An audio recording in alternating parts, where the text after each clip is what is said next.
네, 종교시설 중심으로 한 코로나19 감염 사례가 속출하면서 방역 당국이 대책 마련에 고심하고 있습니다. 네, 종교 모임을 매개로 한 감염은 가족과 직장 등을 연결고리로 지역사회 전파 가능성이 높다는 점에서 방역 당국이 촉각을 곤두세우고 있는데요. 관련 내용들 천은미 이대목동병원 호흡기내과 교수와 함께 짚어보겠습니다.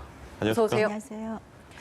네, 이태원발, 물류센터발 집단 감염이 조금 사그라드나 싶더니 이제는 그 수도권 내 교회발 집단 감염이 조금씩 고개를 들고 있는 것 같습니다. 좁은 공간에서 밀접하게 같이 기도를 하고 또 서로 또 대화도 하고 성경도 구절도 읽고 또 노래도 부르고 뭐 이러다 보니까 아무래도 좀 취약한 게 아닌가 싶은데 이 교회발 집단 감염에 어떤 특징이 있을까요? 네, 만일 교회 다니시는 분들은 이게 소규모로 이렇게 모임을 많이 가지실 거예요. 그러다 보니까 이제 최근에 생활 방역으로 바뀌면서 조금 느슨해진 면도 있었고 또 여러 명이 그러니까 소규모로 모이다 보니까 마스크를 착용한 상태에서 이렇게 뭐 예배를 보거나 그죠 노래를 하거나 그런 거에 조금 거부감이 있었던 경우도 있을 것 같습니다. 그렇지만 소규모로 이렇게 밀접하게 모여 있는 상태에서 얘기를 하고 예배를 보기 때문에 대단히 감염의 위험이 높죠. 그래서 그러한 면에서 조금 소규모로 한다면은 앞으로 요 시기가 지날 때까지는 우리가 영상이라든지 그런 쪽으로 좀 비대면으로 예배를 보는 것도 한 방법이고 성경 공부도 그런 식으로 하는 게 지금 필요할 것 같습니다. 여기가 이게 개척교회라서 크지 않은 교회인데 이게 교회를 순회하면서 다른 뭐 교회에도 참석을 하시고 이러면서 또 확산이 됐다는 거 아닙니까? 네, 맞습니다. 이 모임 자체를 이제 교회뿐만이 아니라 뭐 다른 종교나 뭐 다른 모임도 있을 텐데 좀 당분간은 좀 자제되지 않냐 이런 얘기도 나옵니다. 네, 그러니까 교회를 여러 군데를 다니시게 되죠, 교인들이. 그러다 보니까 이제 여러분을 만나는데 본인이 이제 감염된지를 모르고 계셨을 거예요. 그러다 보니까 뭐 마스크 착용을 안 하고 만나셨고 그것이 이렇게 여러 명을 여러 군데를 이렇게 감염시킨 요인이 됐기 때문에 이게 비단 교회만의 문제는 아니라고 생각합니다. 우리가 소규모로 이렇게 만나는 경우가 상당히 많거든요. 뭐 공부를 하면서 만나는 경우도 있고 그렇기 때문에 이거를 계기로 이렇게 소규모 모임을 하실 때는 가능한 비대면으로 하시거나 꼭 모임을 한다면은 정말 마스크를 철저하게 착용을 하셔야 되는데 제가 꼭 또 드리고 싶은 하나는 마스크 착용을 하는 것이 중요한 것보다는 마스크를 제대로 착용하는 것이 가장 중요합니다. 우리가 호흡을 할 때 바이러스가 상당량이 나온다고 되어 있어요. 그래서 코까지 반드시 마스크를 착용을 해주셔야 되고 제가 외래를 볼 때도 보면 답답하시니까 입만 가리고 들어오시는 분들이 많으세요. 근데 그거는 아무 의미가 없습니다. 반드시 코까지 정확히 착용을 좀 잘하고 생활을 하시는 것이 필요하다고 생각합니다. 예. 뭐 인천시 같은 경우에는 인천시 내 모든 종교 시설에 대해서 집합 금지 명령을 내렸는데 경기도는 인천시 다음으로 교회 관련 확진자가 많다 보니까 모든 일반 사업장에 대해서 집합 금지 명령을 내렸습니다. 근데 이게 좀 과도한 게 아니냐 이런 이야기도 있어요. 왜냐하면 결혼식, 장례식장 이런 데에서도 모임도 하지 말라라는 거였거든요. 이 부분은 좀 어떻게 보십니까? 사실 결혼식이 연기된 분이 많으세요. 제가 아는 분도 그런데 더 이상 연기를 하기는 어렵고요. 장례식 같은 경우는 사실 연기를 할 수가 없죠. 그건 장례식을 해야 되기 때문에 맞습니다. 사실은 뭐 선거 때도 보셨고 뭐 다른 교회도 보셨지만 철저히 방역을 하면 문제가 없다고 생각합니다. 그래서 마스크 착용이나 손 씻기를 철저히 해주시고 가능하면 식사는 안 했으면 좋겠어요. 네, 결혼식이나 장례식을 할 때 그냥 답례품이나 인사로 대신해 주시고 그러한 수칙으로 조금 바꿔서 변경한다면 저는 장례식이나 결혼식 같은 경우는 정말 그건 어떻게 피할 수거나 연기하기 좀 어려운 문제라고 생각해요. 그래서 그런 식으로 방역 수칙을 좀 철저히 준수해 주시는 한해서 그 정도는 조금 활동을 할 수 있게 해주는 것도 필요할 거라고 생각합니다. 이게 제가 아까도 좀 말씀드렸지만 이게 우리 사회 곳곳에 모임들이 많이 있기 때문에 앞으로 생활 방역을 좀 안정적으로 가져가려면 모임 자체에 대한 좀 모종의 뭐랄까요 제한이라고 하긴 좀 그렇지만 권고나 이런 것들이 좀 있어야 될 것 같습니다. 어떤 점을 말씀하시겠어요? 네, 지금 말씀드린 결혼식이나 장례식 같은 경우는 저희가 피할 수 없지만 말씀드린 대로 철저한 방역, 그러니까 식사 중에 가장 감염이 많이 되기 때문에 식사를 좀 제한하는 게 필요할 것 같고요. 그리고 초청 인원들에 대해서도 너무 많은 쪽보다는 정말 가까운 친지나 꼭 필요한 분들만 초청하고 장례식도 마찬가지 그런 문화가 이번에 조금 이렇게 정착이 되는 것도 좋을 것 같고요. 또 지금도 보면 여행이라든지 회식 문화가 좀 많이 늘어났어요, 최근에. 그래서 그런 회식 문화나 그런 것도 조금 자제를 해주는 것이 필요하다고 생각합니다. 교회발 감염자 중에 사망자도 나온 부분이 있어서 네. 좀 짚어봐야 될 것 같습니다. 양천구 교회에서 성경 연구회 활동을 하던 70대 남성이었고 네. 이분 이외에도 또 다른 한 분은 지금 굉장히 좀 위중한 네. 상태라고 하더라고요. 보니까 16일에 증상이 발생해서 20일에 확진됐다가 24일에 치료 중에 네. 사망을 했다고 해요. 그러니까 종교시설이다 보니까 자연히 좀 연로하신 분들도 많이 네. 가서 활동도 하셨고 이랬는데 이분이 갑작스럽게 사망까지 간 이유가 있을까요? 네, 제가 말씀을 좀 드리고 싶은데요. 예, 예. 사실 이 독감에 비해서 9배 이상이 코로나19 감염에 하면 혈전이 많이 생겨요. 그래서 사망률이 높고 그런 이유가 혈전 때문에 생긴다고. 혈전이라는 건 혈전은 예. 이제 피가 응고가 되는 거죠. 아. 그것이 왜 그러냐면 코로나19는 뭐 심장이나 콩팥이나 뇌도 다 공격을 하는데 폐도 물론이고 거긴 혈관을 공격을 해요. 혈관 내피세포를 공격을 하는데 이 혈관이 공격을 당하는 이유는 고혈압이나 당뇨 환자들은 혈관이 약하죠. 특히 고령자들은 혈관이 파괴가 되면서 거기에 있는 응고물질이 분비가 됩니다. 응고물질이 과다하게 분비가 되면서 폐를 둘러싸고 있는 폐혈관도 막게 되고 뇌혈관도 막게 되고 모든 작은 혈관을 다 막는 거예요. 예. 그래서 혈전이 일반적인 어떤 바이러스보다 굉장히 많이 생기고 결국은 혈전에 의해서 합병증으로 사망한다고 지금 보고들이 나오고 있어서 특히나 고령자라든지 혈압, 당뇨, 흡연자, 비만자가 위험한 게 이런 이유 때문입니다. 그래서 아까 말씀드린 70대, 80대 연세가 높은 분들은 기저질환을 대부분 좀 갖고 있기 때문에 그러한 면에서 사실은 굉장히 위험한 군이고 그래서 지금처럼 소규모 모임을 하실 때는 조금 주의를 하시고 반드시 마스크 착용을 꼭 상용화해 주는 것이 꼭 필요하다고 생각합니다. 예. 예.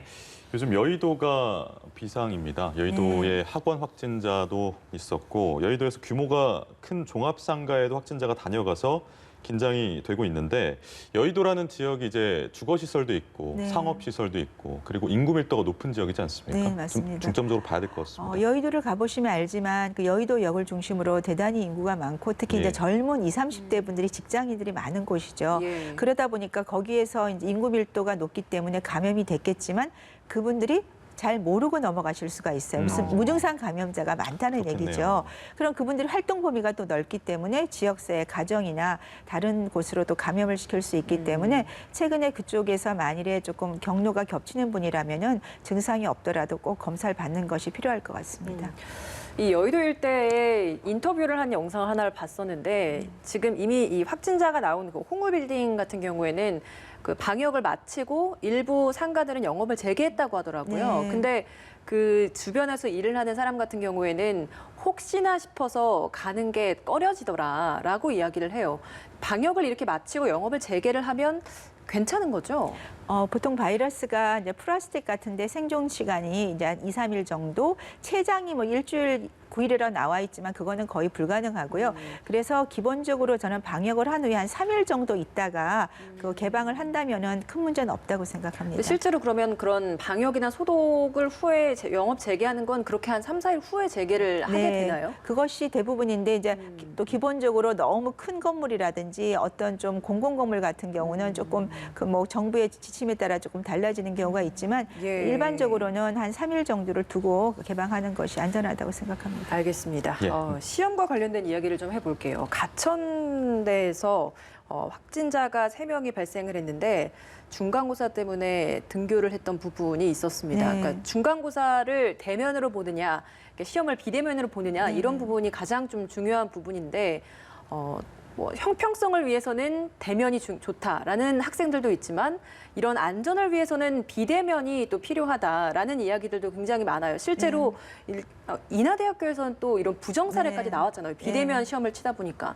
굉장히 좀 선생님들 입장에서 고민이 많을 것 같아요. 어떻게 하는 게 적합하다고 보시나요? 네, 이제 비대면, 대면 다 좋은 점은 있어요. 이제 비대면은 지금 같은 위기 상황에 비대면 시험이 효과적인데 이제 어느 정도로 철저하게 그런 이제 컨닝이나 그런 걸 방지할 수 있는 그러니까요. 시스템이 마련이 돼야 될 것 같고요. 대면 원래 수험은 대면으로 보죠. 근데 대면 자체가 지금은 조금 문제가 있기 때문에 예. 비대면 쪽을 하는 게 좋습니다. 그런데 문제의 경향에 따라 다르다고 생각해요. 외국은 오픈북이라고 해서 책을 펴놓고 시험을 보죠. 하지만 문제의 경향 자체가 기술을 한다든지 푸는 암기를 해야 문제, 되거나, 그렇죠. 예. 푸는 문제거나 그러면 오픈북을 해도 문제를 풀 수가 없어요. 그 시간 내에. 그래서 문제 경향을 이런 경우에는 조금 그냥 단답형이 아닌 그런 식으로 좀 문제를 내주시면 된다면 굳이 비대면을 하더라도 크게 문제는 없을 거라고 생각합니다. 그러니까 대기업 인적선고사 얼마 전에 치러진데도 비대면으로 좀 치러졌다고 하는데 네네네. 나는 지켜봐야 될 것 같습니다. 내일이 이제 3차 등교 개학이라서 지금 말씀 나눈 것처럼 상황이 심상치는 않은 것 같습니다. 그러니까 만만치는 않아서요. 이 부분 좀 어떻게 보세요? 등교 개학에 네, 대해서. 마지막 3차 등교를 앞두고 있는데 사실은 학생들 지금 감염자 나오고 있고 또 이제 뭐 주변으로 지금 교회라든지 여러 군데서 감염자가 나온다는 거는 이제 지역사회 감염이 이미 퍼져 있는 상태잖아요. 그리고 학생들은 본인 활동 범위가 넓은데 본인이 감염된 줄 모르고 감염시키고 해서 조금 뭐 이번 주 뭐 등교를 한다고 하시니까 좀 지켜봐야겠지만 만일에 확진자가 조금이라도 더 는다면은 저는 비대면 온라인 수업을 좀 심각하게 고려해 봐야 되지 않을까 생각합니다. 이게 학원에서 지난 한 달 동안 전파된 사람이 20명이라고 네. 하더라고요. 그래서 학교에만 집중할 게 아니라 학원에도 좀 조치가 필요하다는 얘기도 있습니다. 이 부분에 대해서는 어떻게 보십니까? 학교를 이제 파한 후에 학원을 대부분 가죠. 근데 예. 학원에서도 큰 학원은 아마 조금 방역 수칙을 잘 지키는 것 같은데 소규모 학원 같은 경우는 이제 학원 강사를 통해서 감염이 되고 또 학생을 통해 학생이 한 군데만 학원을 가질 않죠. 그렇습니다. 보통 서너 개 이상을 돌아다니기 때문에 그 한 학생이 여러 군데 학원에서 감염을 시킬 수가 있습니다. 그래서 말씀드린 마스크 착용은 전 제일 중요하다고 생각하고요. 학원을 들어가기 전에 손 씻기. 학원 나오면 손 씻기. 그리고 본인이 있는 책상도 그 소독 티슈 같은 걸로 꼭 닦아주기. 그런 식의 조금 철저한 방역을 해주게 되면 대부분은 문제가 없는데 아마 마스크 착용을 거의 안 할 거예요. 그 점이 제일 중요하고 마스크는 꼭 제대로 착용하는 거. 그리고 에어컨은 가능하면 조금 적게 저녁에 주로 수업을 할 테니까 좀 안 트는 방향으로 해서 사실 발열 체크는 이 건강한 청소년한테는 크게 진단에 도움이 안 됩니다. 예. 그래서 발열 체크보다는 저는 마스크 착용이나 손 씻기를 조금 더 강조해드리고 제일 싶습니다. 중요하죠. 무증상인 경우들이 굉장히 많은데 학교 등교를 앞두고 학생들끼리 스스로 이제 의심 증상이 조금 있으면 자가 진단을 하는 시스템이 네. 있잖아요. 네. 그러니까 여기에 대한 실효성의 의문도 많이 있습니다. 어떻습니까? 자가 진단이 이제 본인이 증상을 잘 느끼기도 저도 열이 나면 제가 몸을 만져서 몰라요. 직접 온도를 재봐야 되거든요. 그러니까 자가 진단 자체는 조금 어려움도 있고 또 합리적인 면에도 조금 떨어진다고 생각을 해요. 현재 자가 진단 시스템이 좀 어떻게 운영이 되는 건가요? 그러니까 본인이 이제 증상이 있으면 신고를 하는 거죠. 연락을 하고 기록을 하는 건데 그거 자체가 학생들이 바쁘고 그러기 때문에 거의 저는 의미가 없다고 생각하고요. 자가 진단보다는 정말로 본인이 발열 체크는 할 거고요. 호흡기 증상이 있으면 바로 검사를 받는 게 저는 더 효과적이라고 생각을 합니다. 알겠습니다. 그렇습니다. 이게 항체 검사에 대한 이야기가 요즘에 뭐 급한 불부터 끄고라고 해서 담론이 조금 미뤄지는 경향이 좀 있는 것 같습니다만 꾸준히 나오고 있는 얘기거든요. 네. 항체 검사의 필요성 얼마나 되고 그 실효성은 어느 정도로 평가하십니까? 항체 검사는 그 인구 대비 얼마나 정도 감염이 돼 있는지를 보는 거죠. 그래서 이제 그리고 이제 이번에 조금 문제가 되는 소아청소년, 다기관 염증 증후군 같은 경우도 항원 우리가 이제 확진 검사에서 안 나오더라도 항체 검사에서 양성이 나오는 경우가 있기 때문에 보조적 수단으로 이제 이용을 할 수가 있습니다. 그런데 최근 CDC에서 지침을 내렸는데 이 항체 검사가 만일에 그 인구 대비 빈도가 5% 정도밖에 안 되면 미국이 정도 5% 정도니까요. 예. 이 감염이 된 사람이 정말로 감염이 된지 확인하는 그러니까 양성률이 높지가 않은 경우에는 위양성이 많이 나온다는 거죠. 그러니까 47% 정도의 정확도밖에 없다. 만일에 네. 인구 대비 그 빈도가 5%면 인구 대비 확진자 수가 52%가 되면 이게 95%를 넘지만 5% 정도의 작은 빈도에는 이 항체 검사로 이 사람이 확진이 되는 경우는 47%, 저 절반이 안 되기 때문에 항체 검사는 이렇게 빈도가 낮은 경우에는 두 번째 방법으로 선택하는 것이 필요하다. 조심스럽게 접근을 해야 된다. 즉 위양성률이 높다는 걸 지금 이번에 한번 보고를 했기 때문에 항체 검사로 그 빈도를 정확히 측정하는 건 지금 조금 조심스럽게 저희가 접근을 해야 된다고 생각합니다. 네, 2차 유행에 대비하기 위해서는 좀 이런 항체 검사가 좀 필요하다라는 이야기도 있었는데 그러면 지금 이 시기에는 좀 이르다라고 하신다면 언제쯤 이걸 또 시행을 할 수 있는 그러니까 겁니까? 빈도가 많아질 때는 분명히 필요하고요. 또 전국적으로 우리나라가 어느 정도 감염이 된지를 보는 거는 의미가 있지만 예, 이 항체 검사를 가지고 그분이 이미 감염이 됐다고 확진을 하는 거는 어려움이 있다는 말입니다. 네. 알겠습니다.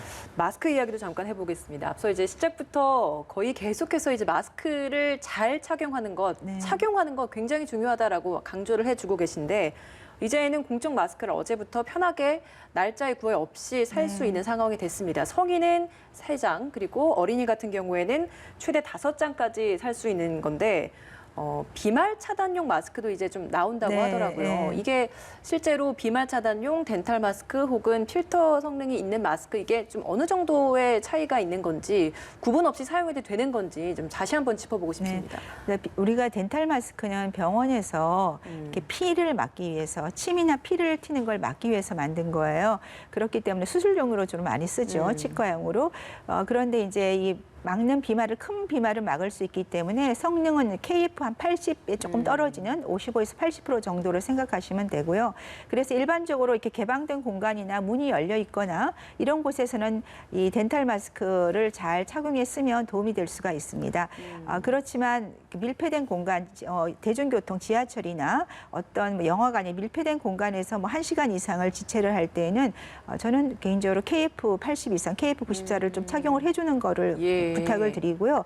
그리고 이제 국가에서 비말을 막을 수 있고 좀 더 네. 밀착이 잘 되는 그런 마스크를 이제 제공하신다고 하니까 그러니까 더운 여름에는 일반적으로 이제 아까 말씀드린 조금 오픈된 공간에서는 예, 그 정도 마스크로도 충분할 거라고 생각 들지만 그러니까 어쨌거나 우리 갑자기 어떤 밀폐된 공간에 갈 경우도 있기 때문에 그렇죠. 저는 KF94도 항상 하나 정도 여유분으로 갖고 다니는 게 필요하다고 생각합니다. 그 덴탈 마스크를 보면 한쪽 면은 좀 푸르스름한데 한쪽 면은 하얗고 해서 보통 사람들이 그냥 쉽게 생각하기에 흰쪽 면이 앞이라고 생각을 하는데 반대가 앞이라고 하더라고요. 흰쪽 면은 그것도 앞뒤가 있나 봐요. 예, 안쪽으로 쓰게 돼 있습니다. 어떤 뭐 면의 그 성능의 차이가 있기 때문에 또 그렇게 구분이 앞뒤가 있는 건가요? 그런 건 아니고요. 밀폐 이제 우리가 비말을 막을 때 안쪽에서 이제 침이 못 나가죠. 그것도 예, 밖에도 마찬가지인데 가끔 이제 헷갈리는 분이 있고 끈을 보면 또 표시가 돼 있어요. 예, 그래서 뭐 꼭 그게 큰 차이는 없지만 안쪽에 좀 더 이것이 침을 이렇게 떨어뜨리게 되면 바깥으로 이게 새질 않습니다. 그런 또 차이가 있군요.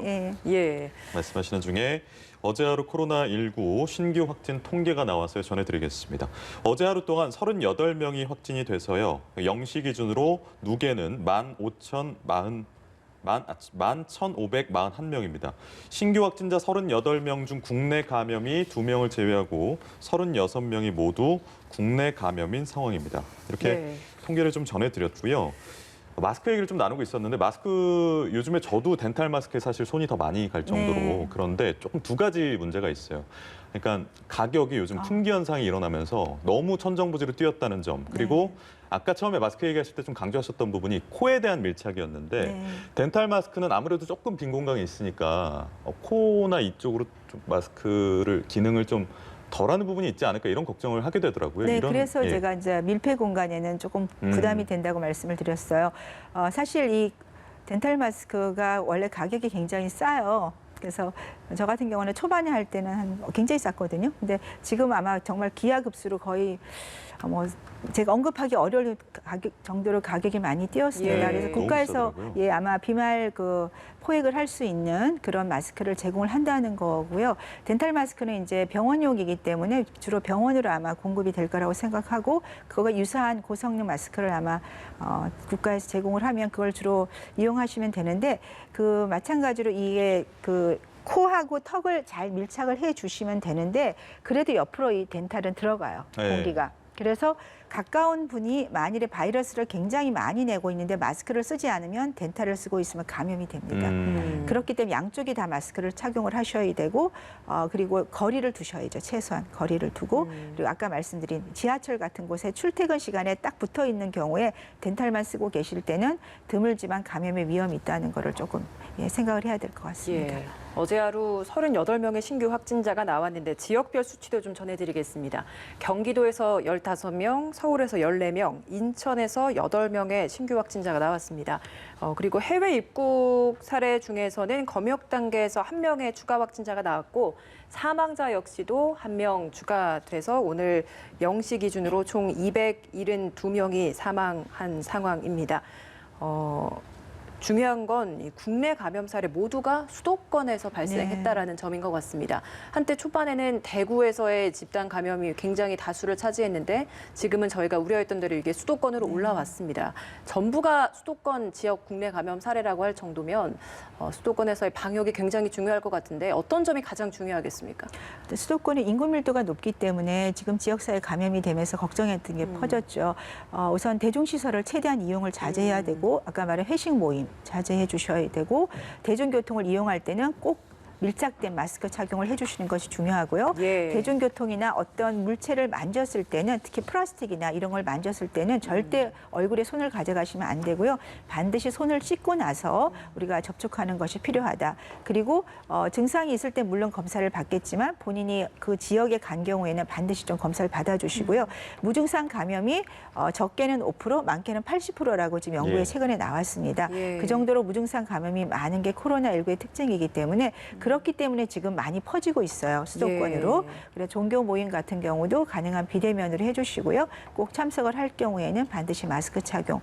제가 계속 마스크 착용을 강조드리는 이유는 지금 코로나19에 대한 우리나라가 이만큼 방역을 하는 것도 마스크 착용을 일찍 우리가 메르스 때 경험을 토대로 해서 마스크 착용을 잘했던 그런 요인이 크다고 생각합니다. 예, 초반에 사실 경각심이 굉장히 높았던 만큼 그 소독용품에 대한 품귀 현상까지 있었던 네. 건데 최근에는 사실 여기에 대한 경각심이 많이 무뎌진 게 좀 사실인 네. 것 같습니다. 말씀해 주신 것처럼 그 어느 때보다 기본적인 수칙, 손 씻기, 주변 한 번씩 소독해주기 이런 네. 것들을 지키는 게 중요할 것 같습니다. 네. 천은미 이대 목동병원 호흡기내과 교수였습니다. 고맙습니다. 그렇습니다. 아.